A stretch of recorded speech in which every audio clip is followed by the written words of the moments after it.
আসসালামু আলাইকুম, নতুন একটা ভিডিও নিয়ে হাজির হলাম। আর আজকের ভিডিওটা হচ্ছে হটগান নিয়ে। আপনারা যে হটগানটি দেখতে পাচ্ছেন, এটার যে হিটিং আছে সেটা কন্ট্রোলিং হচ্ছে না।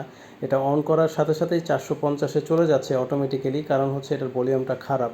তো আমরা এখন যেটা করব সেটা হচ্ছে এটার ভলিউমটা চেঞ্জ করে দিয়ে এটা ঠিক করে দিব। তো এই হটগানটা হচ্ছে আমার এক ছোটো ভাই, ও মোতালি প্লাজাতে বসে এবং ও আসলে বুঝতে পারতেছিল না যে এটা কোথায় ঠিক করবে। তো আমাকে ফোন দেয়, আমি ফোন দেওয়ার পরে বলে আমাকে তুমি পাঠিয়ে দিও, আমি ট্রাই করে দেখব ঠিক করা যায় কিনা। তো আমি যেটা দেখলাম সেটা হচ্ছে এটার যে ভলিউমটা আছে সেটা খারাপ হয়ে গিয়েছে। মার্কেটে যে ভলিউমটা পাওয়া যাচ্ছে সেটা হচ্ছে 50K এবং 100K অ্যাভেলেবেল। আর এটার যেটা আছে সেটা হচ্ছে আপনার 33.4K। তো আপনাদের যদি এরকম হটগান থাকে সেখানে আপনারা 50K বা 100K অনায়াসে লাগিয়ে দিয়ে আপনাদের কাজ চালিয়ে নিতে পারবেন।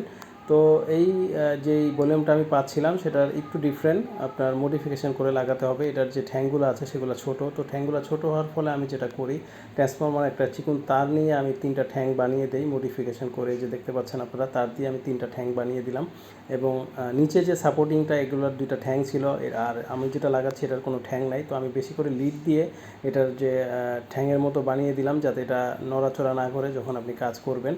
তো আমি ইলেকট্রনিক্সের বিভিন্ন জিনিস ঠিক করে থাকি। যে কোনো বিষয়ে যে কোনো সহায়তা লাগলে আপনারা আমাকে হোয়াটসঅ্যাপে নক করতে পারেন। আশা করি আমি আপনাদেরকে তথ্য দিয়ে সাহায্য করার চেষ্টা করব। তো আজকের জন্য বিদায় নিচ্ছি। সবাই ভালো থাকবেন, সুস্থ থাকবেন। আর ভিডিওটি ভালো লাগলে বেশি বেশি শেয়ার এবং সাবস্ক্রাইব করে দেবেন।